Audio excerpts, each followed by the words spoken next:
nangangako ang Diyos na isang Diyos na hindi maaaring magsinungaling. Nangangako siya ng isang bagong langit at isang bagong lupa.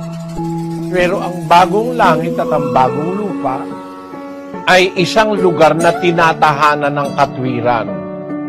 Ang mga taong makakarating doon, yung mga taong marunong sumunod sa katwiran ng Diyos. Hindi yung mga taong walang katwiran. Hindi yung mga taong mamamatay ng kapwa.